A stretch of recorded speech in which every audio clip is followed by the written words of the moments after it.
Luke. I can't be Lord of the Tides. Grandsire was the greatest sailor who ever lived. I get green sick before the ship even leaves the harbour. I'll just ruin everything. We don't choose our destiny, Luke. It chooses us. Grandsire let you choose whether you be his heir. You told us so. I was frightened.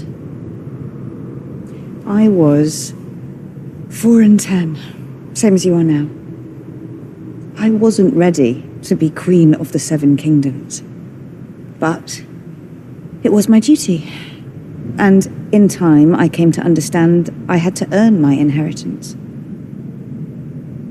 Not like you. In what way, sweet boy? Not so...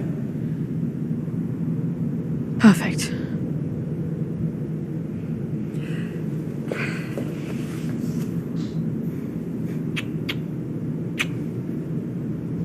I am anything but. My father looked after me and helped to prepare me for my duties. Your mother will do the same for you. Hello guys, and welcome back to my channel. If you're new to the channel, my name is Charles and I review movies, series and trailers. Today I'll be reviewing House of the Dragon episode 10, the finale of season 1. But before I start, I want to first of all apologize that I haven't been online for a long time. I had a personal issue that required my attention for the past 3 weeks, so I haven't been online. Then I was meant to review the House of Dragon yesterday, but I just wasn't feeling. I was feeling very down and very sad.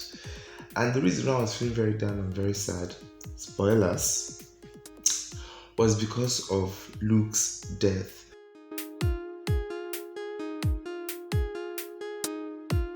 This episode was, it's not their best, but it's not the worst. And I think the reason why I have this reaction to this episode was because I knew what was going to happen. I know what is going to happen throughout the duration of the show, vaguely. But this episode in particular, I knew exactly what was going to happen. But the episode wasn't bad. It wasn't so good. It wasn't so bad. And I also want to shout out to the Greens, because you could say that they won. They've struck their first blow by killing Luke. I know it was a mistake and all that, but you could say that they won. Technically, that's in King's Landing, the capital. They've killed one of the possible kings, Luke, Rhaenyra's child. So I'm full black, I'm full team black all the way, but you have to give hands where, you have to give praise when it's deserved. And I also want to point out that I knew, when I was watching, when we got to episode 6, 7, and I watched it and I said I hated Aemond, and my brother would be like, why did you hate him? Why did you hate him? And I always tell him that I know what he's going to do. So he hasn't done anything really, but I know what he's going to do. So I hate him already. So there is nothing else he's going to do that is going to change my hate for him, because I knew he was going to kill Luke. So you feel me? And the Baratheon, that dude, Boros, that was unfair. But overall, the episode was slow. You could say that the episode was slow to an extent, but it was still good and an enjoyable. For a finale, it was to an extent disappointing.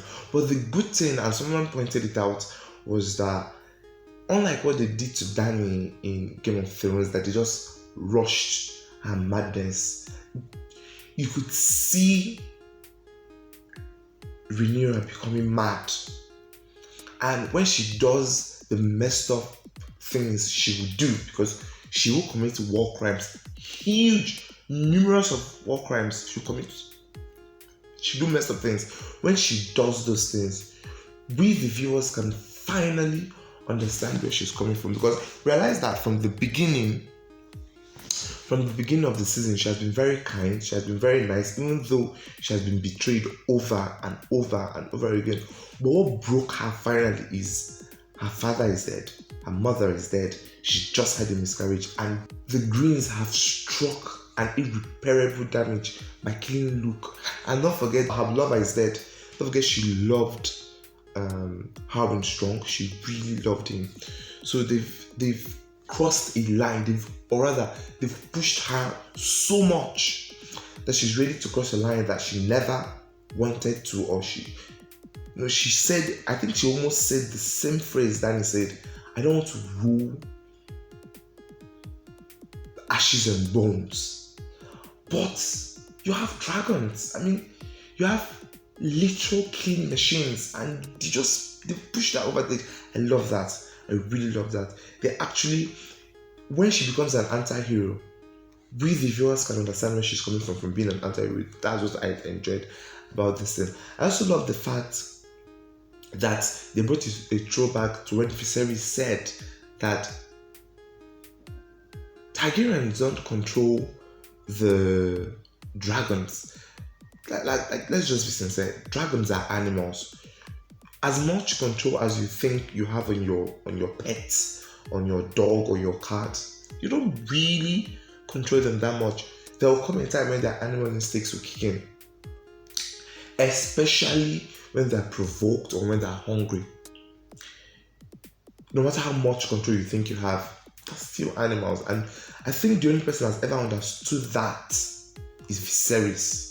That dragons are animals. They will always behave like animals. And unfortunately for Luke, who I really loved, he learned it the hard way. And I understand where Arix was coming from, trying to protect himself. It was like a 30-year-old fighting a 1-day-old child. This is why I blame Aemond. That's like, nobody will ever tell me that, oh my god, no.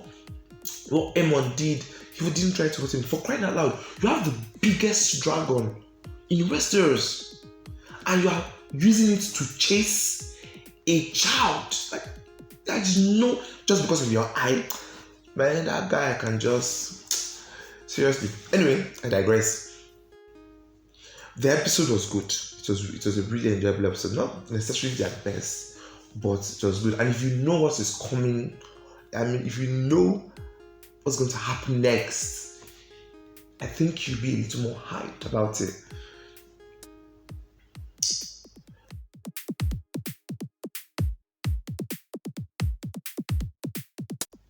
Everything is perfect, or rather was perfect, sorry. The acting, direction, production design, cinematography, everything was just, the crew and the cast, they did and made the right, everything was just good, everything was amazing, flawless.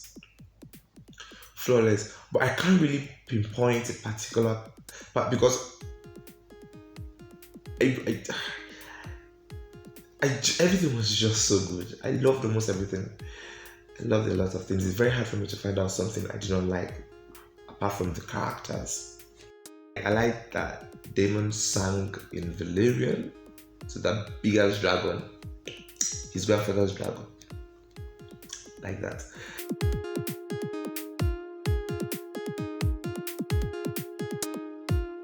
Rhaenyra's coronation, it was great. I wanted something better. I don't know how else to say it, but I just wanted something. I wanted something more. But I wasn't disappointed. But I needed something more. Every single Hightower, God, I hate all of them so much. I mean, they only showed 2, but still I hate them so much. Oh, and I hate Boris Baratheon. I mean, I always hated the Baratheons, kind of. They were my least, out of the major families during Game of Thrones, they were my least. So, now I know that they are just like, they were assholes. Their ancestors, they are also assholes. Just saying.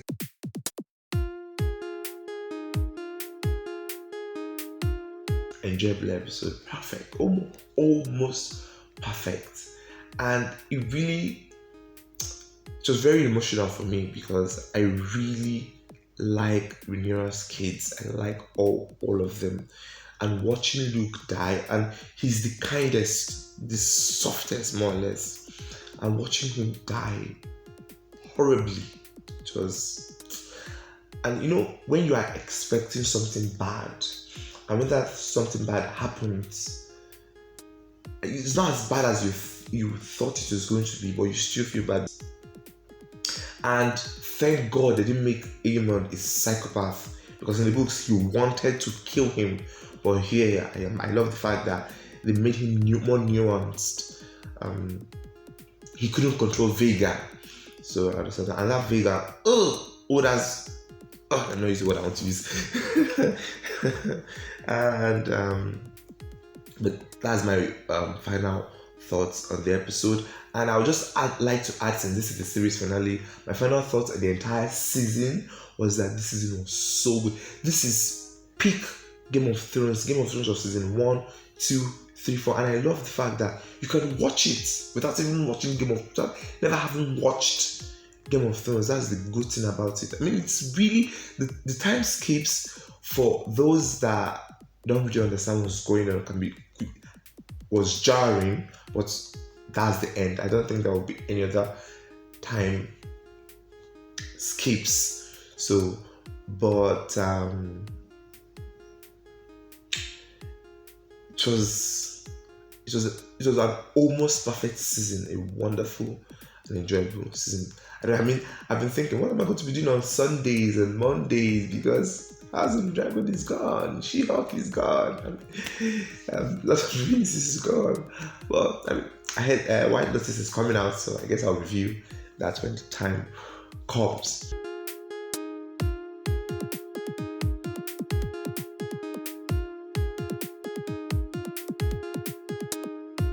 I'm sorry, but the rating of this episode is an 8. I mean, it's not the best, it's not the worst, but it could have been better.